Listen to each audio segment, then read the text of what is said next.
Hi, you guys, welcome. We'll just wait a couple more minutes for a few more people to hop on.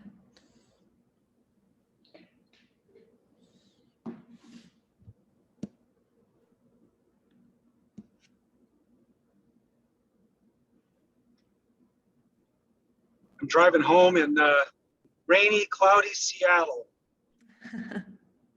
What's the temperature? 61 degrees. Oh, it's not too bad. I used to live in Port Townsend, Washington. Yep. I'm used to the cold and the rain. Let me tell you, it's hot here. Today was in the 90s, but only about one more month of the heat and humidity, and we'll be back Nice. to normal. Nice.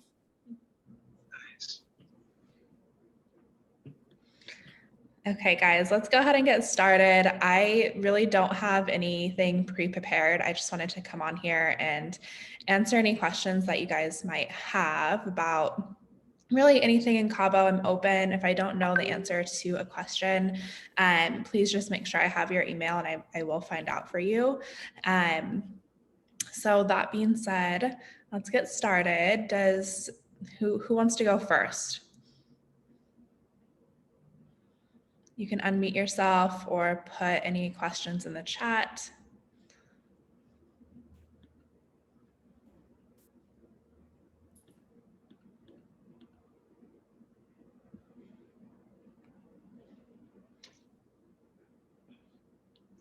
Anyone? Hi, Amelia. Hi, Debbie. How are you? This is Teresa, actually. Sorry. Hi, Teresa. Sorry about that. No worries. Can you hear me okay? Yes, I can hear you.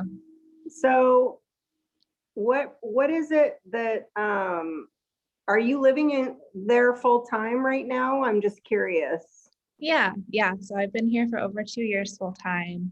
I'm in real estate and I own a property management company. So we take care of people's houses and we do vacation rentals and stuff like that. Okay, got ya. And so to be able to like live there full time, do you have to just do you have to spend a certain amount on property, or do you have to apply just for a visa, or how does that work? Yeah, that's a great question. So there's 3 different visas that you can come down here on. You do not have to spend a certain amount of money on property in order to obtain a visa. The most common visa is just a regular old tourist visa. It's good for 6 months. It's the one that you get at the airport when you arrive. You don't have to do anything special for it, and it lasts for 6 months. You can purchase property with a tourist visa. There's some tax implications that really, it's for your best interest to obtain your permanent residency visa, which is a bit of a longer process. It starts in whatever country of residence that you live in. So you just go to the immigration office wherever you're at, you make an appointment, you apply for permanent residency, and then you finish the process down here at the immigration in Cabo San Lucas, and then you get your card and you're good to go. So you're saying that it's better tax-wise to get your permanent visa? Correct. Yeah, the reason being is so capital gains tax here is pretty hefty. It's 35%. And so when you sell, if you're a permanent resident, if you have your permanent residency visa, you have a $200,000 buffer. So what that means is, if you sell your house for $300,000, you don't have to pay tax on the first 200,000, just on the last 100,000. Okay, gotcha. And if you do anything, like if you make any improvements on the home, like if you remodel it, even appliances, those count against the taxes that you have to pay as well. Okay. So how long does that process take of getting the permanent visa? Do you know? It really varies. Where are you located? I live in Portland. Portland. Okay, yeah. So it varies on, how quickly you can get an appointment with your immigration office. It varies all over, depending on where you are. Then once you're down here, from the appointment that you have at immigration, it usually only takes like 2 to 3 weeks. I would definitely recommend hiring someone to help facilitate the process, help walk you through it. I got my temporary residency myself, and it was just a nightmare. I would not wish that on my worst enemy. And I'm pretty savvy. I'm, decently good at Spanish. I know my way around, and it's just a lot of work, and they're very Okay. popular. So if you'd like, I'd be happy to send you over a recommendation. And Yeah, that would be amazing. Thank you. Yeah. just That's connect a me. great tip. Yeah, just send me your email on Facebook or in the chat, and I'll be sure to get that to you. Okay, sounds good. Thank you. No, thank you for your question. Does anyone else have any questions?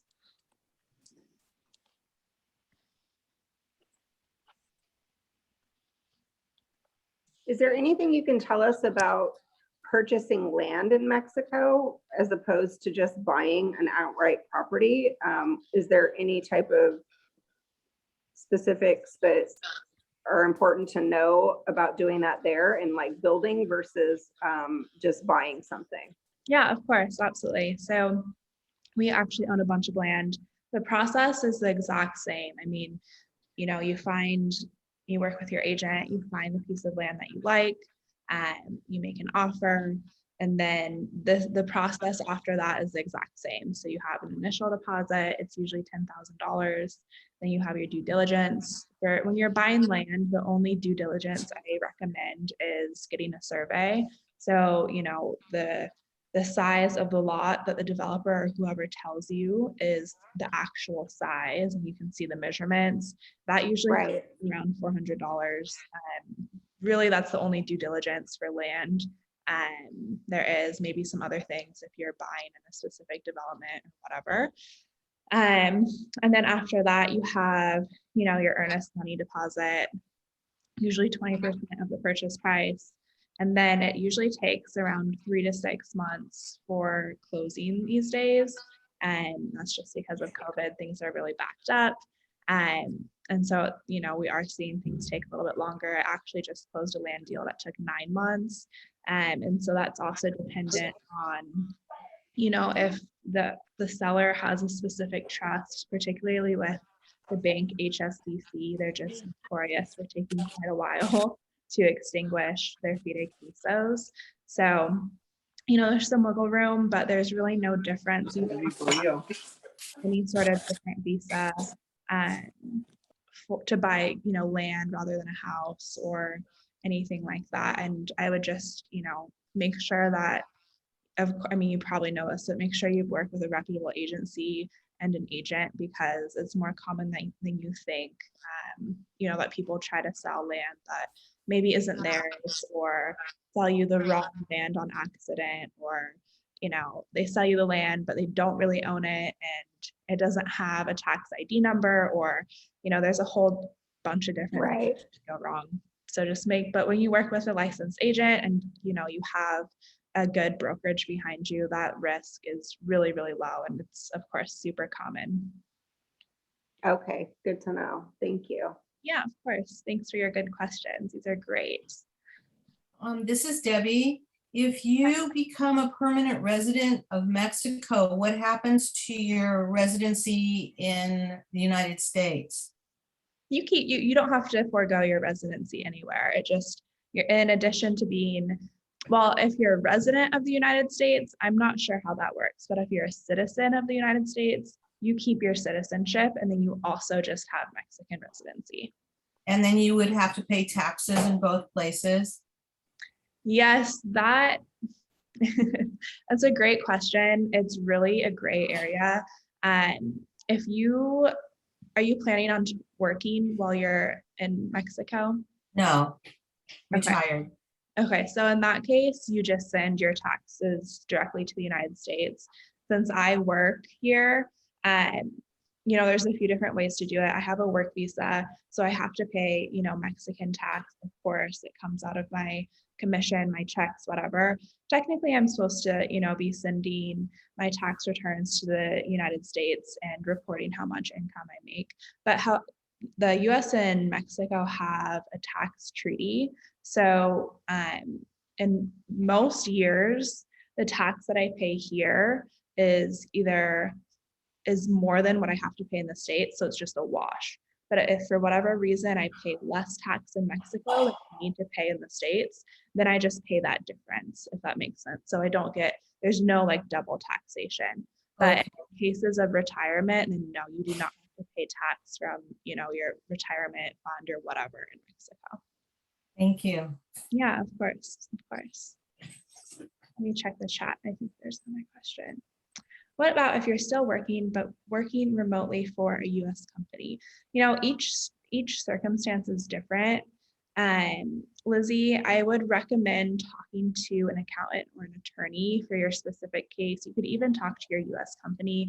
You know, technically work that you do on Mexican soil should be taxed in Mexico. However, you know, just off the record, I would say the majority of people that I know who work remote, who are digital nomads, do not pay tax in Mexico. They just pay tax in the US. So it's really up to you. I'm happy to refer you to a few different people if you'd like. But you know, if that money is going from your US company to your US bank account and you know you're just living in Mexico, you're renting or you own, then there's really no way for you know the government to know about that income. And then at that point, it's just up to you if you want to emit those taxes or not. For example, I have a few clients. So we have a property management company. We manage several homes. And always the question is about taxes here. You know, okay, so I'm making this income from my rental property.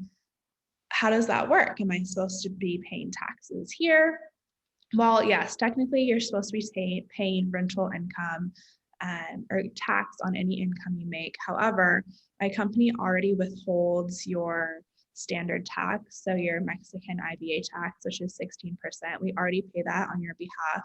Same if you use booking companies like VRBO or Airbnb, they already withhold that tax. They already charge your client that.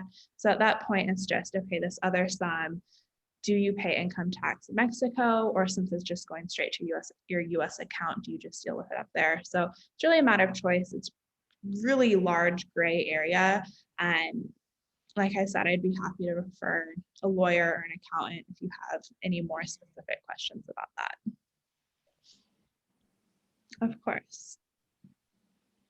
These are great, you guys. Who else has a question? I have some more questions. Yeah, of course. When purchasing a property in Mexico, do you need to see or an attorney to draw up a will for that property?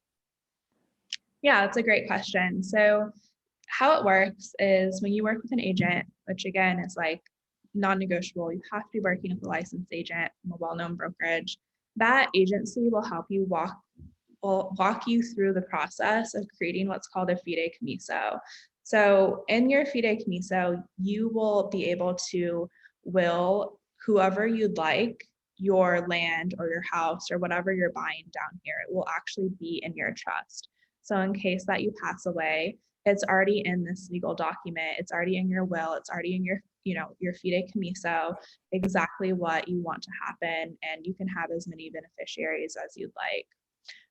So if you have to hire a lawyer, yes. So, you know, my company, we have a closing team and they help facilitate between the client and the closing company that you hire. And the closing company has, you know, several different attorneys. They work with the notary. And so that is how it all works. And then you just pay closing costs. So usually closing costs are around 5% of the total purchase price. That does fall on the responsibility of the buyer.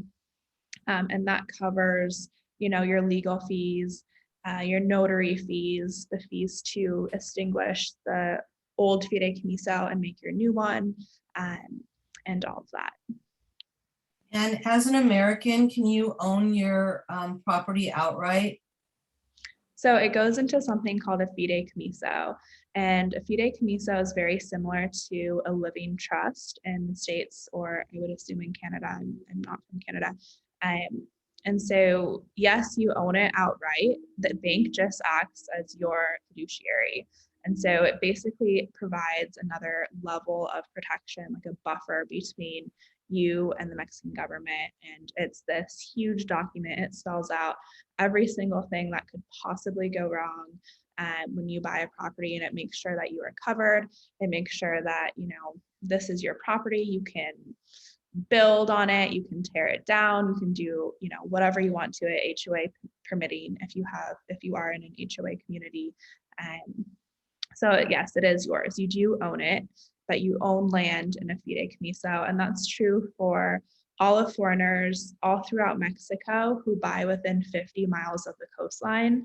Since the Baja Peninsula is so skinny, it's basically everywhere. I mean, maybe somewhere in the, you know, very dead center in the mountains, you know, wouldn't need to do a fideicomiso, but for most places, you know, 50 miles from the water, from the coastline, you need to put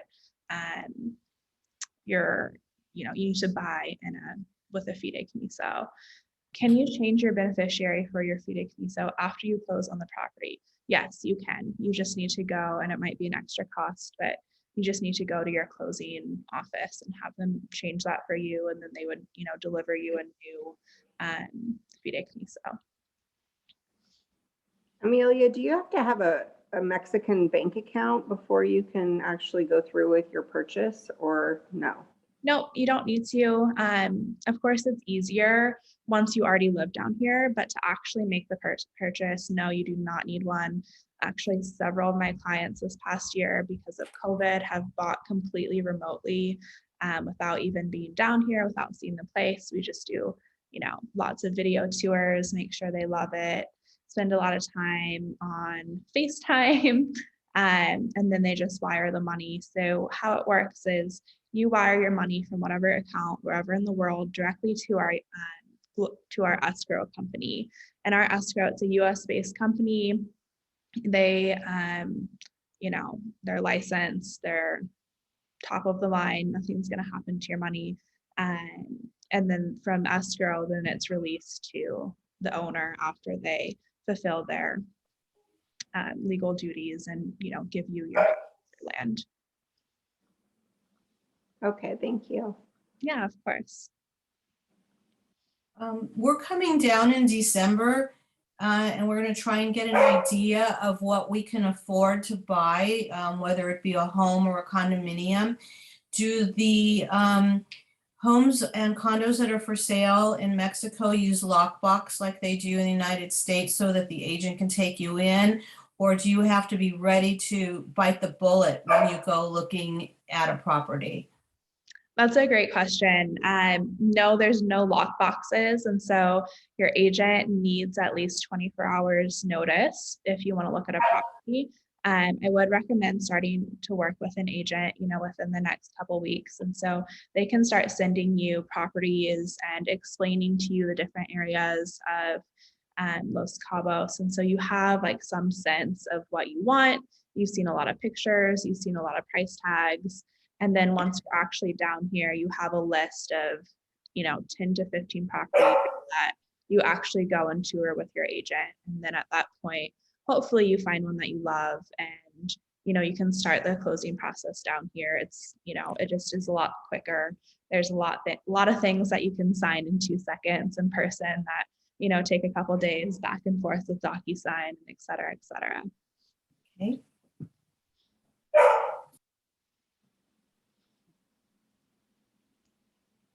These are great questions, guys. I'm so impressed. Does anyone else have anything that you'd like to talk about?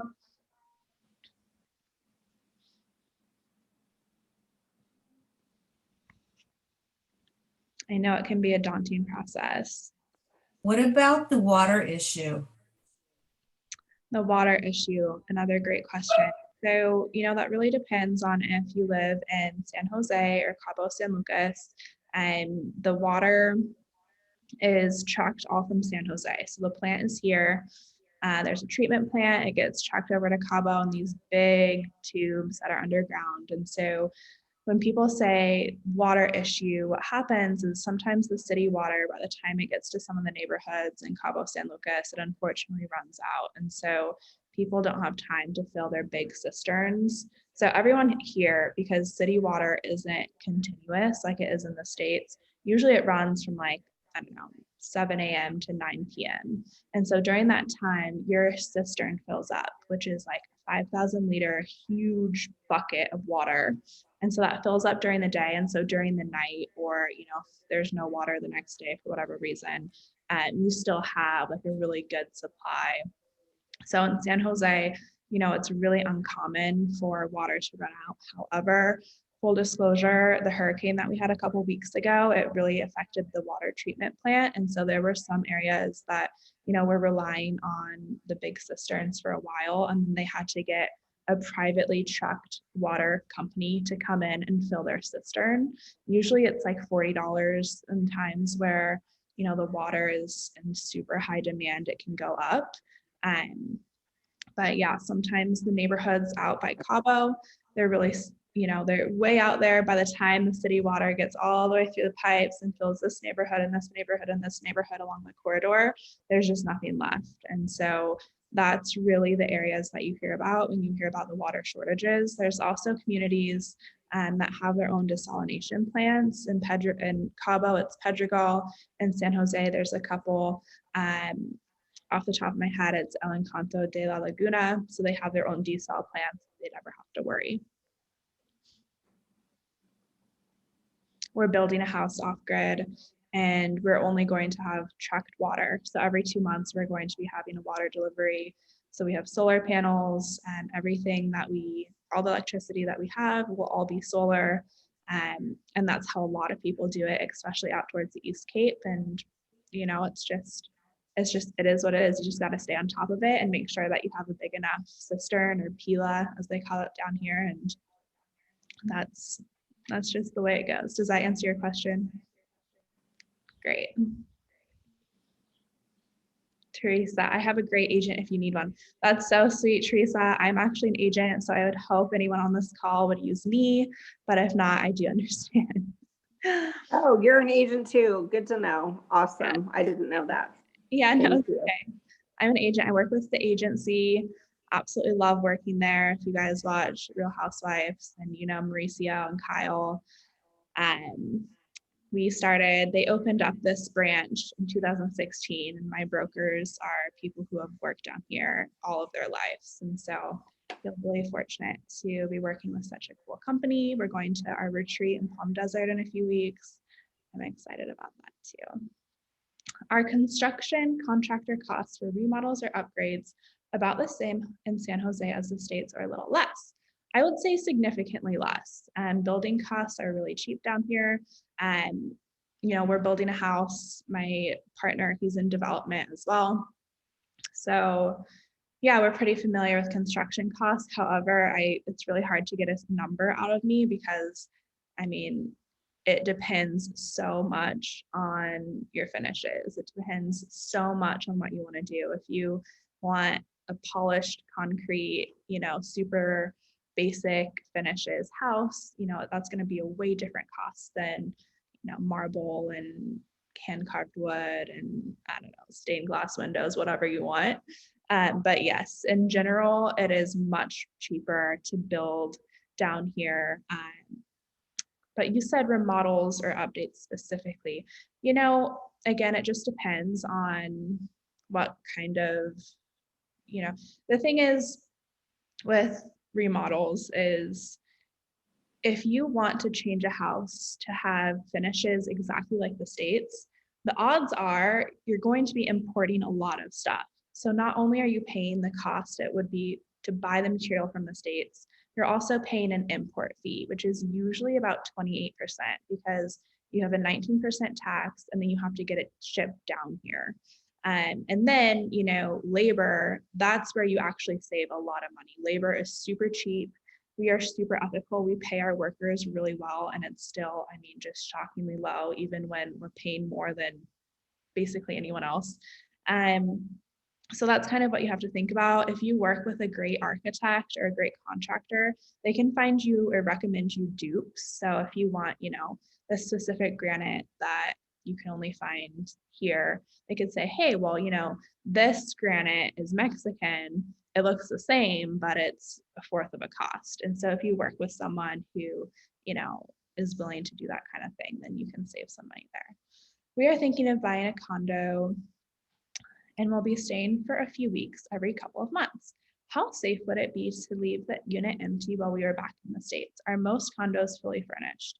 You know, it totally depends on where you buy. If you want to buy a condo, you know, without an HOA somewhere in the middle of nowhere, then yeah, I would be more concerned. However, in general, if you're buying in San Jose in one of the neighborhoods, it's super safe. I moved here from LA. I feel so much safer here. And we're right now, we're just right downtown in the Centro. I feel super safe here. I mean, if you're in a community with a gate guard, then I wouldn't feel worried at all. It's always a good idea to have a property manager just to make sure, you know, things are as they should be. We have a lot of intense humidity and heat here. And so just having someone checking to make sure that, you know, there's no mildew or mold and the pipes are working as they should and the ACs are working, and just that preventative maintenance goes a long way. So you don't have to cough up a big chunk of change when you're here and deal with fixing, you know, God knows what when you get back here. But, you know, in general, it's super, super safe. I've never heard of any incident in, you know, the areas that you would consider. If you're thinking about going somewhere off the beaten path, then I really can't attest to that. Most condos do come fully furnished. Yes, I would say about 90%. Getting furniture down here can be tricky. Personally, I just use Wayfair or, you know, all modern to furnish my rentals, and I just pay the extra 28%, and it's still very, very much less expensive than buying furniture actually down here. How do you go about getting a property manager to oversee? We are from LA looking for a condo in a neighborhood not off the grid. Yeah, so I own a property management company. It's called Hideaway Cabo. I'm happy to chat with you more. We manage a lot of empty properties. We also do vacation rentals. So if you're looking to, you know, have your home make a little bit of extra cash, then we can do that too. But if not, then we're happy to just, you know, do basic maintenance and make sure everything is up to date.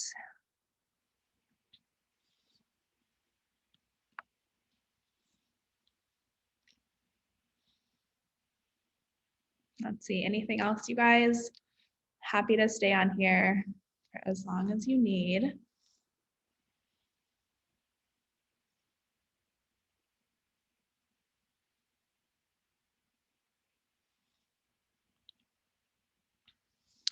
What is the ballpark cost for that kind of property management, not for rentals? It really depends on the size of your home. Usually it's pretty nominal if you just need someone, you know, once a month to come in, make sure nothing's broken or disintegrating, usually like about $100 a month. But if you have something, you know, that's really huge and needs, you know, more than just a quick checkup, then it's going to be different. My company is Hideaway Cabo Luxury Property Management. I'll put it in the chat.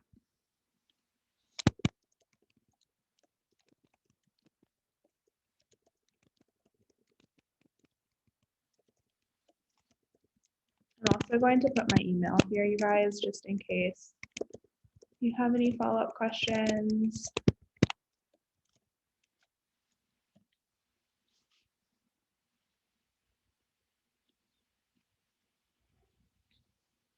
Well, this is a great group, small but mighty. Thank you guys so much for coming on. If there's not anything else, I think I'm going to cut it there. As a real estate agent, are you seeing more people buying in Cabo or San Jose?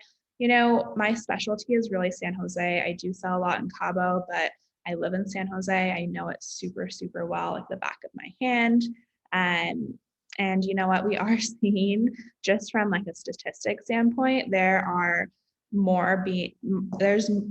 not as much inventory in San Jose as there is in Cabo because everyone is buying things up. We're seeing a really big surge specifically in San Jose right now. Cabo will always be popular. It's gorgeous. There's a lot more inventory there. It's cheaper in Cabo San Lucas, but you know, the vibe is just doesn't even hold a light to San Jose. Cabo is much more tourist party. There's a lot more restaurants and bars. It's just more rowdy. San Jose is the opposite. It's very laid back. It's very tranquilo. It's there's a lot of, you know, chill restaurants. There's a couple bars, but it's not a party scene at all. And there's a lot of art.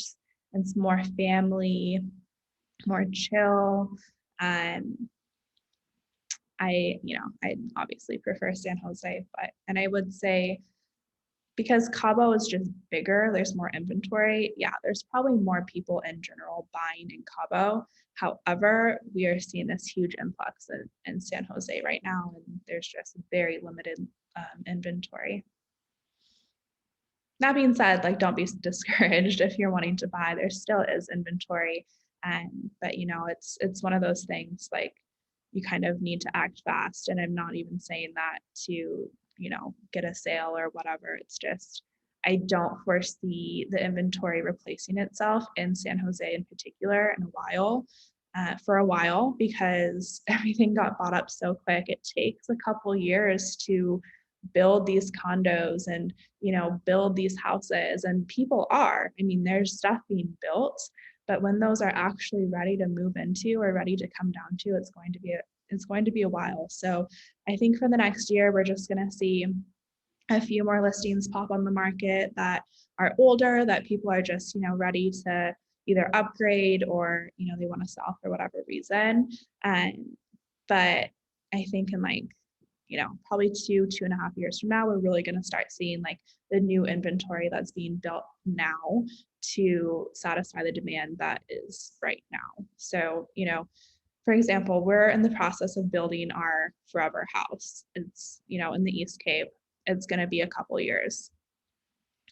We had been renting long-term and our lease was up. Our landlord was just a nightmare. That's a story for another time, but we were looking for another long-term rental. You know, we're great tenants. We're literally property managers, no problems whatsoever. And there's just nothing available for long-term rent. There's absolutely nothing. There's so much of nothing that we actually were forced to buy a condo just to have a place to live while we build our house. And so that just goes to show the crazy amount of movement that we're seeing specifically in San Jose del Cabo. We don't want to be in Cabo San Lucas. We're looking specifically in San Jose, and there's just, I mean, people are fighting over long-term rentals, guys. It's crazy because, you know, I think a lot of foreigners are coming and they're taking the advice of so many, which isn't necessarily bad advice. However, I don't give it anymore, of, you know, rent before you buy. Spend 6 months there, spend a year there, get to know the areas. You can if you want. And I used to say, yeah, maybe that's a great option for you, but not anymore. I mean, there's just, first of all, there's no long-term rentals. Second of all, if you wait for a year to kind of get a feel of the area, there's really not going to be anything left. And so now I really advise people who are serious buyers to come down, spend a week, get a really good agent that knows the area, have them take you around the neighborhoods. You're going to know really well the feel, if you have a good agent, of San Jose or of Cabo in a week. You don't have to spend 6 months here. It doesn't make sense, you know, to find a long-term apartment, shell out $3,000 a month just to decide if you like it here. You can you know that in a couple weeks. So that's my new advice for everybody. Let's see. Is there a lot of new construction going on in San Jose? Yeah, there's a couple great new builds. I'd be happy to chat with you more off this call. There's a couple really nice apartment buildings going up. There's a couple nice spec houses. So yeah, just shoot me an email. We can chat more, Debbie. More of a personal question. We are relocating from San Diego to San Jose in November full time. Do you have any moving recommendations? We're shipping most of our furniture because we realized furniture is expensive. Yes, definitely Wayfair it. Anything we should be thinking about or definitely bringing or should leave behind? Honestly, most people do leave their furniture behind. because it's expensive to ship down to. I have a recommendation for a moving company that I highly recommend. And I'd be happy to kind of talk about that more. Just shoot me an email, Lizzie. I left my email up in the chat a little further up. So just shoot me an email and we can chat more about that. Perfect. All right, you guys. Well, if no one else has any questions, I will let you have the rest of your evening. Thank you so much. This is a great group. I hope that I brought some value to you guys. And if you're moving down here, I hope that you use me as an agent or as, just advice in general. I'm totally happy to help. I'm so happy that my little community is growing so quickly. And I hope you guys love it here as much as I do. I know that you will. So anyway, my email's in the chat. Save that. It's the name of my company. We have a website. We're on Facebook, Instagram, all that. Yeah, thanks so much for spending your Monday evening with me, and stay tuned for the next call. We are doing the 5 biggest mistakes that Baja buyers buy. It's going to be great. We're getting a lot of great information from some of the top agents. So not just myself, you can hear we're going to do the research. We're going to bring to you guys some really great information about some things to really look out for when you're buying. So that's going to be next Monday. We're going to start off October, start off the high season with that. So I hope that you stay tuned. I will post it in the Facebook group. And yeah, have a great night, everybody. Thanks so much.